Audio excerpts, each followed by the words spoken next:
On a practical level, what are the major differences on how you live your life as a business owner when it was not in that stream versus when you chose to be in that stream?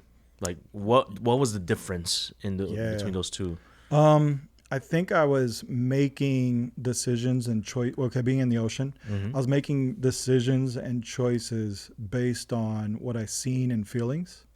So like, would see something and like, we need to be like that, or we need to do that. So I would make decisions that I think were more led to trying to establish who we are compared to how the world would want to see us or how the client would want to see us so I was making decisions to almost dress us to look like a certain thing, right? And so when I'm in the stream now, the practicalness of it, does it align with the destination we're headed to? Those decisions aren't based on how we're dressing ourselves, because I have a destination determined with God and a purpose to establish a new standard of excellence. So if this is like a example is, if we're trying to establish a new standard of excellence in what we do, that means every decision we make has to align with integrity, with anything that aligns with God, and people were to dig in and look. And even if the surface didn't look and you dug in, you're like, oh man, these guys are operating in truth and integrity and honesty and all these things and hard work. And so we had to push to, make decisions based on those things versus the destination. So, or how we're going to look, so sometimes we don't look. There might be a moment you might look at us and like complain. But if you were to dig in and saw, you'd be like, oh man, they're just holding integrity. They didn't do those things for this reason. And that can really shift on a decision making for somebody. You want a homeowner to look at you like a certain way, and you have a way to present it to sell yourself, but then you're going to have to lie a little bit to do it. I'd rather not lie and lose the job. And then somebody goes, well, you guys, this, and this, and then boom, so. Is it difficult to knowing that people don't know, It is, man. It's the constant battle, but it's, you live for people's expectations. You die by their rejection. So that's a Lecrae quote. And I live by that, as much as I can, because I used to really live for people's expectations, and that's what the ocean is.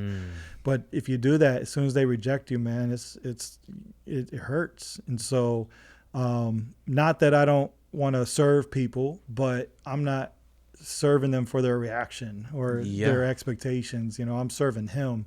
And so at the end of the day, what is God's going to see is what matters, man. It's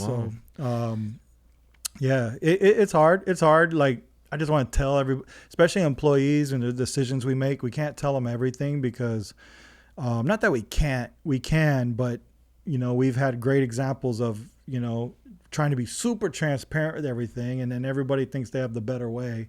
And sometimes that's okay too, because then they end up leaving, not agreeing with, our way of establishing a new standard of excellence. But that's what we're going to do, man. We want to be the best at what we do. And every business owner has that desire to be the best. And there's nothing wrong with that, but when you dig under what is the best, you want to see God, That's crazy, because I'm thinking, people do want to be the best, but what was the cost to get there? Was it, you nailed it, man. It's are you going in the ocean trying to look for, whatever shortcut you can? It's more of a heart thing, man, about all this. I mean, there's a lot of practicalness, but it's a heart thing at the end of the day, that I want to be in a position of trusting him, being the builder of all things, and not trusting me.